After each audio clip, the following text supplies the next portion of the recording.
നമസ്കാരം. CJ റോയിയെ കേന്ദ്ര ഏജൻസികൾ കൊന്നത് തന്നെ, അങ്ങനെ തന്നെ വാദിക്കാൻ പറ്റും. മരണത്തിൽ വലിയ ദുരൂഹതയുണ്ട്. ഈ അന്വേഷണ സംഘം, അതായത് ED പോലുള്ള അന്വേഷണ സംഘം ഇങ്ങനെ സമ്മർദ്ദത്തിലാക്കി കൊന്നതാണോ എന്ന സംശയം വല്ലാതെ പെരുകുന്നുണ്ട്. അതുകൊണ്ട് തന്നെ ഈ അന്വേഷണ സംഘത്തെ പിരിച്ചുവിടേണ്ട ഒരു സാഹചര്യത്തിലേക്ക് അന്വേഷണ സംഘത്തിനെ തന്നെ കൃത്യമായിട്ട് തെളിവെടുപ്പുകൾ നടത്തേണ്ടതുണ്ട്. മാത്രമല്ല ഇവർക്കെതിരെ ഒരു വലിയ അന്വേഷണം നടത്തേണ്ടതുണ്ട്.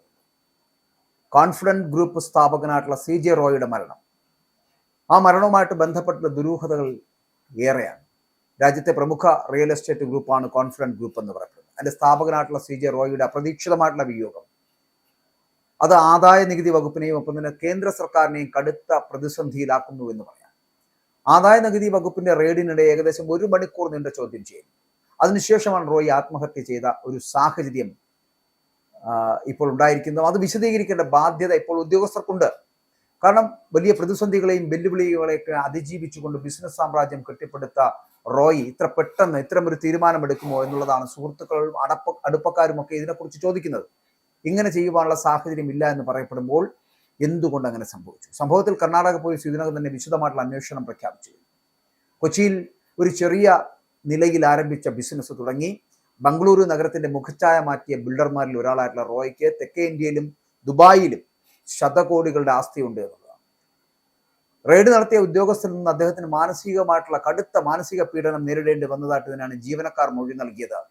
ഇതാണ് കേസിൽ നിർണായകമാകാൻ പോകുന്നത്. ഇവിടെയാണ് ഉദ്യോഗസ്ഥരെയും കേന്ദ്ര സർക്കാരിനെയും ഒക്കെ മുൾമുനയിൽ നിർത്തുന്നത്. അപ്പോൾ ഈ സാഹചര്യത്തിൽ കേന്ദ്ര സർക്കാർ ഒരു പ്രത്യേക അന്വേഷണം പ്രഖ്യാപിക്കണമെന്നാണ് കർണാടക സർക്കാർ ആവശ്യപ്പെട്ടിരിക്കുന്നത്. മികച്ച പ്രതിച്ഛായുള്ള വ്യവസായിയായിരുന്നു റോയി എന്ന് എടുത്തു പറഞ്ഞുകൊണ്ടാണ് കർണാടകത്തിന്റെ ഉപമുഖ്യമന്ത്രിയായിട്ടുള്ള DK ശിവകുമാർ അടക്കം മുന്നോട്ട് വന്നിരിക്കുന്നതും. സംഭവത്തിൽ കേന്ദ്രത്തിനെതിരെ രൂക്ഷമായിട്ടുള്ള ആരോപണങ്ങളാണ് ഇപ്പോൾ ഉന്നയിച്ചിരിക്കുന്നത്. ആദായ നികുതി വകുപ്പിന്റെ റെയ്ഡുകൾ എന്ന് പറയുന്നത് രാഷ്ട്രീയ ലക്ഷ്യത്തോടെയുള്ളതാണ് എന്ന പ്രതിപക്ഷ ആരോപണങ്ങൾക്ക് ഈ സംഭവം കൂടുതൽ കരുത്ത് പകരുന്നു എന്നുള്ളതാണ്. ഇങ്ങനെ ആരെയും സമ്മർദ്ദപ്പെടുത്തി സമ്മർദ്ദത്തിൽ ആഴ്ത്തി അവരെ ആത്മഹത്യയിലേക്ക് തള്ളിയിടുവാൻ കേന്ദ്ര സർക്കാരിനോ കേന്ദ്ര സർക്കാരിന്റെ ഈ സേനയ്ക്കോ എന്ത് അധികാരമാണുള്ളത്? ബംഗളൂരു സെൻട്രൽ DCPയുടെ നേതൃത്വത്തിലുള്ള അന്വേഷണ സംഘം റെയ്ഡിനെത്തിയ ഉദ്യോഗസ്ഥരെ വിശദമായിട്ട് ചോദ്യം ചെയ്യുന്നു. അങ്ങനെ ചോദ്യം ചെയ്യേണ്ട ഒരു സാഹചര്യത്തിലേക്ക് എത്തിയിരിക്കുന്നു. കാരണം മരണത്തിൽ ഉദ്യോഗസ്ഥരുടെ പങ്ക് വ്യക്തമായാൽ അത് ആദായ നികുതി വകുപ്പിന് വലിയ തിരിച്ചടിയാകും. ബംഗളൂരുവിലെത്തിയ റോയിയുടെ കുടുംബം പോലീസിൽ പരാതി നൽകുന്നത് അടക്കമുള്ള നിയമ നടപടികളുമായിട്ട് മുന്നോട്ട് പോകുവാൻ തീരുമാനിച്ചിരിക്കുകയാണ്. ആത്മവിശ്വാസത്തോടെ ബിസിനസ് രംഗത്ത് മുന്നേറിയ ഒരു വ്യക്തിയുടെ ആത്മഹത്യക്ക് പിന്നിലെ യഥാർത്ഥ കാരണങ്ങൾ കണ്ടെത്തണമെന്നുള്ള ആവശ്യം വളരെ ശക്തമാണ്. കാരണം വിവാദങ്ങളെയൊക്കെ അതിജീവിച്ച് എന്നും പുതുമകളുമായിട്ട് ബിസിനസ് രംഗത്ത് സജീവമായിരുന്ന റോയിയുടെ മരണം എന്ന് പറയപ്പെടുന്നത് റിയൽ എസ്റ്റേറ്റ് മേഖലയ്ക്ക് തന്നെ വലിയ നഷ്ടമാണ്. ആദായ നികുതി വകുപ്പ് ഉദ്യോഗസ്ഥരാണ് റോയിയുടെ മരണത്തിന് കാരണക്കാരെന്ന് സഹോദരനായിട്ടുള്ള CJ ബാബു ആരോപിക്കുന്നു. ഓഫീസിൽ അദ്ദേഹത്തെ തടഞ്ഞു വെച്ചുവെന്നും ഉദ്യോഗസ്ഥർ സമ്മർദ്ദത്തിലാക്കിയതിനെ തുടർന്നാണ് ജീവൻ ഒടുക്കിയതെന്നുമാണ് ലീഗൽ അഡ്വൈസർ പ്രകാശും ആരോപിക്കുന്നത്. അപ്പോൾ രേഖകൾ എടുത്തുകൊണ്ടുവരാമെന്ന് പറഞ്ഞു. അപ്പോൾ രേഖകൾ എടുക്കാൻ വേണ്ടിയിട്ട് ഉദ്യോഗസ്ഥർ ആവശ്യപ്പെടുന്നു. അത് ആവശ്യപ്പെട്ടതനുസരിച്ച് ക്യാബിനിലേക്ക് പോയ റോയിയെ പിന്നീട് മരിച്ച നിലയിൽ കണ്ടെത്തുകയായിരുന്നു എന്നാണ് പറയപ്പെടുന്നത്. ലാങ്ഫോർട്ട് ടൗണിലെ കമ്പനി ആസ്ഥാനത്ത് കഴിഞ്ഞ ദിവസം ഉച്ചകഴിഞ്ഞ് 3:15 ഈ സംഭവം നടന്നത്. 3 ദിവസമായിട്ട് ഈ കോൺഫിഡന്റ് ഓഫീസുകളിൽ റെയ്ഡ് തുടരുകയാണ്. ഇപ്പോൾ കൊച്ചിയിലുള്ള 8 ആദായ നികുതി സംഘമാണ് റെയ്ഡിൽ നടത്തിയത് എന്നുള്ളത് ശ്രദ്ധേയമാണ്. നോട്ടീസ് നൽകി റോയിയെ ദുബായിൽ നിന്ന് വിളിച്ചു വരുത്തിയ ശേഷമായിരുന്നു ഇത്തരത്തിലൊരു റെയ്ഡ് ആരംഭിക്കുന്നത്. റോയി സ്വയം നിറവേറ്റത് അറിഞ്ഞ ശേഷവും റെയ്ഡ് തുടർന്നതായിട്ടുള്ള ആരോപണം ഇതിനകത്തുണ്ട്. ഇക്കാര്യത്തിൽ സ്ഥിരീകരണം വന്നിട്ടില്ല, പക്ഷെ അത്തരത്തിൽ ആരോപണം നിലനിൽക്കുന്നുണ്ട്. നെഞ്ചിൽ വെടിയേറ്റ നിലയിൽ കണ്ടെത്തിയ റോയിയെ ജീവനക്കാർ ആശുപത്രിയിലേക്ക് എത്തിക്കുമ്പോഴേക്കും അദ്ദേഹം മരിച്ചു കഴിഞ്ഞിരുന്നു. ബാലിസ്റ്റിക് വിദഗ്ധർ ഉൾപ്പെടുന്ന ഫോറൻസിക് സംഘം സ്ഥലത്തെത്തി തെളിവെടുപ്പ് നടത്തി. തോക്ക് അശോക് നഗർ പോലീസ് കസ്റ്റഡിയിലെടുത്തു. പ്രഥമ ദൃഷ്ടിയ ആത്മഹത്യ എന്ന നിഗമനത്തിലേക്ക് എത്തിയെങ്കിലും മറ്റു സാധ്യതകൾ പരിശോധിക്കുന്നതായിട്ട് ബംഗളൂരു സിറ്റി പോലീസ് കമ്മീഷൻ അടക്കം പറയുന്നുണ്ട്. ആദായ നികുതി വകുപ്പുമായിട്ട് ബന്ധപ്പെട്ട് അപ്പലേറ്റ് ട്രൈബ്യൂണലിലും കർണാടക ഹൈക്കോടതിയിലും കോൺഫിഡന്റ് ഗ്രൂപ്പിന് കേസുകൾ ഉണ്ടായിരുന്നു. കോൺഫിഡന്റ് ഗ്രൂപ്പിന്റെ ഡയറക്ടർ TA ജോസഫിനെ 2 മാസം മുൻപ് കൊച്ചിയിലെ ആദായ നികുതി ഉദ്യോഗസ്ഥർ ചോദ്യം ചെയ്തിരുന്നു.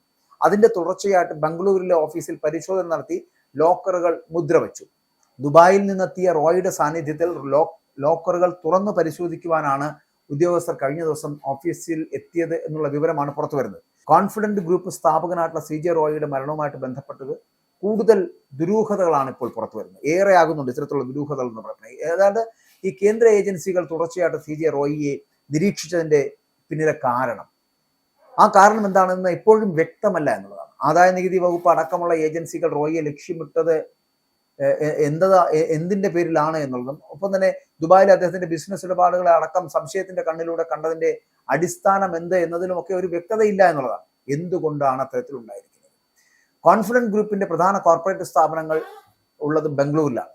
എന്നാൽ കർണാടകയിലെ IT യൂണിറ്റുകളെ ഒഴിവാക്കി കൊച്ചിയിലെ ആദായ നികുതി വിഭാഗമാണ് റോയ്ക്കെതിരെ അന്വേഷണം നടത്തിയത്. അപ്പോൾ ഇതിലും ദുരൂഹതയുണ്ട് എന്നുള്ളതാണ് ഉയരുന്ന ആരോപണം എന്ന് പറയുന്നത്.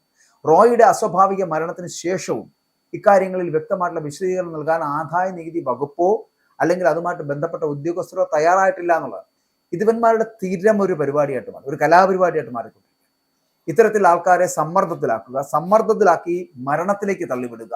ബിസിനസ് ദുബായിലേക്ക് വ്യാപിപ്പിക്കുന്നതിന്റെ ഭാഗമായിട്ട് കഴിഞ്ഞ നവംബറിൽ ദുബായിൽ വലിയ ആഘോഷ പരിപാടികളൊക്കെ റോയ് സംഘടിപ്പിച്ചിരുന്നു. ഇതും അന്വേഷണ ഏജൻസികളുടെ ശ്രദ്ധയിൽപ്പെട്ടതിന് പിന്നാലെ ഇതേക്കുറിച്ച് കൂടിയുള്ള അന്വേഷണം നടന്നു വരികയാണ്. മലയാള സിനിമാ രംഗത്തെ പ്രമുഖർ ഉൾപ്പെടെ നിരവധി പേർ പങ്കെടുത്ത ഈ പരിപാടിയിൽ പങ്കെടുത്ത ചിലരെ തുടർന്ന് ആദായ നികുതി വകുപ്പും കേന്ദ്ര സാമ്പത്തിക കുറ്റാന്വേഷണ ഏജൻസികളുമൊക്കെ നിരീക്ഷണത്തിലാക്കിയിരിക്കുകയാണ് ഈ പരിപാടിയിൽ പങ്കെടുത്തവരെ. അപ്പോൾ ഇതിന്റെ അടിസ്ഥാനത്തിൽ റോയിയുമായിട്ട് അടുത്ത ബന്ധം പുലർത്തിയ ചിലരെ ഏജൻസികൾ ചോദ്യം ചെയ്തതായിട്ടും റിപ്പോർട്ടുണ്ട്. അതേസമയം ഈ കോൺഫിഡന്റ് ഗ്രൂപ്പിന്റെ കേരളത്തിലെ റിയൽ എസ്റ്റേറ്റ് പദ്ധതികളുമായിട്ട് ബന്ധപ്പെട്ട അനിശ്ചിതത്വം അത് നിക്ഷേപകരിലും ഭൂമി ഇടപാടുകളിലും ഭൂമി ഉടമകളിലും ആശങ്ക ഉയർത്തുന്നു എന്നുള്ളതാണ്. പദ്ധതികൾക്കായിട്ട് സ്ഥലം വിട്ടു നൽകി നിർമ്മാണം ആരംഭിക്കുമെന്ന പ്രതീക്ഷയിൽ കാത്തിരുന്നവരാണ് ഇപ്പോൾ കൂടുതൽ ആശങ്കയിലായിരിക്കുന്നത്. കേരളത്തിലെ പദ്ധതികൾക്കായിട്ട് ദുബായിൽ നിന്ന് നിക്ഷേപകരെ കണ്ടെത്താൻ റോയ് ശ്രമിച്ചിരുന്നു എന്നുള്ള വിവരങ്ങൾ പുറത്തു വരുന്നതിനിടെയാണ് അദ്ദേഹത്തിന്റെ മരണവും അതുമായി ബന്ധപ്പെട്ട സംശയങ്ങളൊക്കെ കൂടുതൽ ശക്തമായിട്ട് മുന്നോട്ട് പോകുന്നത്. മരണത്തിൽ ദുരൂഹതകൾ തുടരുമ്പോഴും അന്വേഷണ ഉദ്യോഗസ്ഥരുടെ ഇടപെടലുകൾ ഉത്തരമില്ലാതെ തുടരുകയാണ് എന്നുള്ളതാണ്. മരണത്തിലെ വലിയ ദുരൂഹതകളാണ്. ഇത് എന്തുകൊണ്ട് സംഭവിച്ചു? എന്താണ് പെട്ടെന്നൊരാൾ മരണത്തിലേക്ക് എടുത്തെറിയപ്പെടാൻ കാരണം? അപ്പോൾ CJ റോയിയെ സത്യത്തിലെ കേന്ദ്ര ഏജൻസികൾ കൊന്നത് തന്നെ എന്ന് പറയേണ്ടി വരുന്ന ഒരു സാഹചര്യത്തിലേക്ക് എത്തുന്നു. സമ്മർദ്ദത്താൽ മരണപ്പെട്ടു അല്ലെങ്കിൽ ആത്മഹത്യ ചെയ്യേണ്ടി വരുന്ന ഒരു സാഹചര്യത്തിലേക്ക് എത്തപ്പെട്ടു ഒരു മനുഷ്യൻ. അതുകൊണ്ട് തന്നെയാണ് ആ മരണത്തിൽ ദുരൂഹതയുണ്ട് എന്ന് പറയപ്പെടുന്നത്. അപ്പൊ അന്വേഷണ സംഘം എന്താണ് ചെയ്തത്? ഈ ഇതുപോലുള്ള അന്വേഷണ സംഘങ്ങളെ പിരിച്ചുവിടേണ്ടതാണ്. വളരെ സത്യസന്ധമായിട്ടുള്ള പ്രവർത്തനങ്ങൾ നടത്തുന്ന ഉദ്യോഗസ്ഥർ മതി. ഇങ്ങനെ ഒരാളെ സമ്മർദ്ദത്തിലാക്കി ആഴ്ത്തി ആത്മഹത്യയിലേക്ക് തള്ളിവിടേണ്ട ആവശ്യമില്ല, അല്ലെങ്കിൽ ഇങ്ങനെ സ്വയം മരിക്കേണ്ട ഒരു സ്ഥിതിശേഷം ഉണ്ടാക്കേണ്ടതിന്റെ ആവശ്യകതയില്ല. അവർ തെറ്റ് ചെയ്തിട്ടുണ്ടെങ്കിൽ നിയമപരമായിട്ടുള്ള ശിക്ഷ ലഭിക്കട്ടെ. ഒരു വ്യവസായം നടത്തുന്നവനെ തല്ലിക്കൊല്ലുന്ന സ്ഥിതിശേഷം അല്ലെങ്കിൽ സ്വയം മരിക്കുന്ന സ്ഥിതിവിശേഷത്തിലേക്ക് കൊണ്ടെത്തിക്കുന്ന ഒരു നല്ല ഭരണകർത്താവിന്റെയോ ഒരു ഭരണത്തിന്റെയോ ലക്ഷണങ്ങളല്ല. ജനാധിപത്യം നടമാടേണ്ട ഈ ഭൂമിയിൽ ഇത്തരത്തിലുള്ള ഏകാധിപത്യങ്ങൾ ഉണ്ടാകുന്നത് ഒരു നല്ല ഭരണാധികാരിക്ക് ചേർച്ചയുള്ളതല്ല, ഭൂഷണമല്ല എന്ന് കൂടി പറഞ്ഞുകൊള്ളട്ടെ. അതുകൊണ്ട് ഇത്തരത്തിലുള്ള ED പോലുള്ള അന്വേഷണങ്ങൾ അല്ലെങ്കിൽ ഈ ആദായ നികുതി വകുപ്പ് നടത്തി വരുന്ന ഇത്തരത്തിലുള്ള അന്വേഷണങ്ങളൊക്കെ മനുഷ്യന് ബുദ്ധിമുട്ടുണ്ടാക്കുന്ന തരത്തിലാകരുത്, അവരെ കൊല്ലാക്കൊല ചെയ്യുന്ന തരത്തിലാകരുത്. നിങ്ങളെ വോട്ട് ചെയ്ത് ജയിപ്പിച്ച് അധികാരത്തിലേറ്റി എന്നത് മാത്രമാണ് ഇവിടുത്തെ ജനങ്ങൾ ചെയ്ത തെറ്റ് എന്ന് നിങ്ങൾ മനസ്സിലാക്കുക. നിങ്ങൾ കൂടുതൽ ആദർശവാന്മാരാണ് എന്ന് ജനങ്ങളെ ബോധ്യപ്പെടുത്താൻ നടത്തുന്ന ഈ പ്രക്രിയ ഉണ്ടല്ലോ, ഈ പ്രക്രിയയിൽ തകർന്നു പോകുന്ന കുടുംബങ്ങളുണ്ട്, മരണപ്പെട്ടു പോകുന്ന ജീവിതങ്ങളുണ്ട്, ഇനിയും എത്രയോ കാലം മരണപ്പെടാതെ ജീവിച്ചിരിക്കേണ്ട നല്ല മനുഷ്യന്മാരുണ്ട്. അവരെ കൊണ്ടുള്ള സഹായങ്ങൾ ലഭിക്കുന്ന ഒട്ടനവധി പേരുണ്ട്. ഇവരെയൊക്കെയാണ് നിങ്ങൾ ഒരു നിമിഷം കൊണ്ട് ഇല്ലാതാക്കി കളയുന്നത്.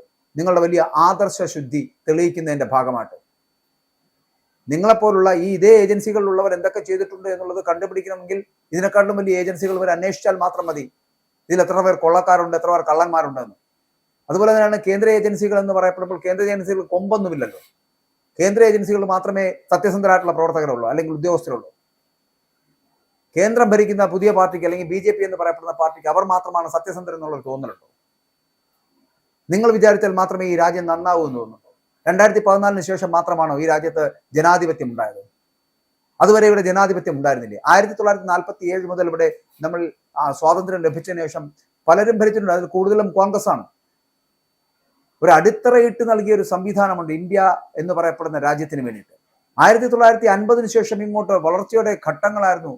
പഞ്ചവത്സര പദ്ധതികൾ അടക്കം നടപ്പിലാക്കി ഇന്ത്യ എന്ന് പറയപ്പെടുന്ന രാജ്യത്തെ 600-ൽ-അധികം വരുന്ന കൊച്ചു രാജ്യങ്ങളെ ഒന്നിച്ചു ചേർത്ത് ഇന്ത്യ എന്ന് പറയപ്പെടുന്ന ഒരു മഹാരാജ്യം സൃഷ്ടിച്ചെടുക്കുന്നതിന് കോൺഗ്രസ് ആണെങ്കിലും അതുമായിട്ട് ബന്ധപ്പെട്ട് വരുന്ന മറ്റ് രാഷ്ട്രീയ പാർട്ടികളാണെങ്കിലും ഇവിടെ ഭരിച്ചത് കൊണ്ട് തന്നെയാണ് അടിസ്ഥാനപരമായി ഇന്ത്യ എന്ന് പറയപ്പെടുന്ന ഒരു സംവിധാനം ഇവിടെ ഉണ്ടായത്.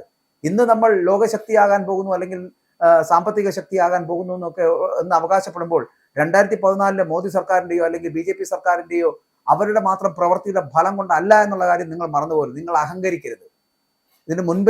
ഇതിനു മുൻപേ ഉള്ളവർ ഇവിടെ തുടങ്ങി വെച്ച സംവിധാനങ്ങളാണ് ഇപ്പോഴും മുന്നോട്ട് പോകുന്നത് എന്നും അതിന്റെ ചുവട് പിടിച്ചു തന്നെയാണ് നിങ്ങളുടെ യാത്ര എന്നുള്ള കാര്യം നിങ്ങൾ മറന്നുപോകരുത്. ഇവിടെ ഒരു അതിനൊരു ഉദാഹരണമായി പറഞ്ഞാൽ, ഒരു നല്ല വീട് ഫൗണ്ടേഷൻ ചെയ്ത് അത് വീട് പണിഞ്ഞ് വളരെ കൃത്യമായി താമസിക്കുവാൻ സൗകര്യപ്പെടുന്ന തരത്തിലേക്ക് ഒരുക്കിയെടുത്തു കഴിഞ്ഞാൽ അതിനെ വർഷാവർഷം പെയിന്റ് ചെയ്യുന്ന പരിപാടി മാത്രമേ ഉള്ളൂ. ആ പെയിന്റിങ് പരിപാടിയാണ് ഇപ്പോൾ BJP ചെയ്തുകൊണ്ടിരിക്കുന്നത്.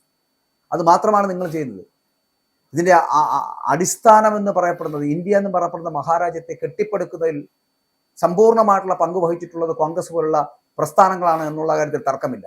അപ്പോൾ ഇവിടെ നിങ്ങളുടെ ആദർശ ശുദ്ധി തെളിയിക്കുന്നതിന് വേണ്ടിയിട്ട് കേന്ദ്ര ഏജൻസികളെ ഉപയോഗിച്ചുകൊണ്ട് ഇവിടുത്തെ വൻ മുതലാളിമാരെയോ അല്ലെങ്കിൽ പാവപ്പെട്ടവരെയോ കൊന്നു തള്ളാൻ തീരുമാനമുണ്ടല്ലോ, അങ്ങനെ കൊന്നു തള്ളുന്നതിന് വേണ്ടിയുള്ള തീരുമാനം അത് ഉപേക്ഷിക്കുക. ജനങ്ങളെ ഭരിക്കാൻ അവർ നിങ്ങൾക്ക് വോട്ട് നൽകി എന്നിട്ടുണ്ടെങ്കിൽ അവരെ ഭരിക്കുക. അവരുടെ ഇടയിലേക്ക് നിങ്ങളുടെ ഈ ഏകാധിപത്യ പ്രവണതകൾ അത് അടിച്ചേൽപ്പിക്കേണ്ട ആവശ്യമില്ല. അത് മോദി ഭരിച്ചാലും ശരി, അത് പിണറായി ഭരിച്ചാലും ശരി, ആരാണ് ഇതിനകത്ത് ചെയ്താലും അത്തരത്തിൽ. ഇപ്പോൾ ഇവിടെ എനിക്ക് പറയേണ്ടത് കേന്ദ്ര ഏജൻസികളെ കുറിച്ച് മാത്രമാണ്. അതുകൊണ്ട് കേന്ദ്ര ഏജൻസികൾ ഇതാണ്, കേന്ദ്ര ഏജൻസിയെ കാണിച്ചുകൊണ്ട് അത്തരത്തിൽ ഉമ്മാക്കി കാണിച്ചുകൊണ്ട് ഇവിടുത്തെ സാധാരണക്കാരനെ കൊന്നു കൊല വിളിക്കാം എന്ന് പറയപ്പെടുന്ന ഒരു രീതി ഉണ്ടല്ലോ, അത് അവസാനിപ്പിക്കേണ്ടതാണ്.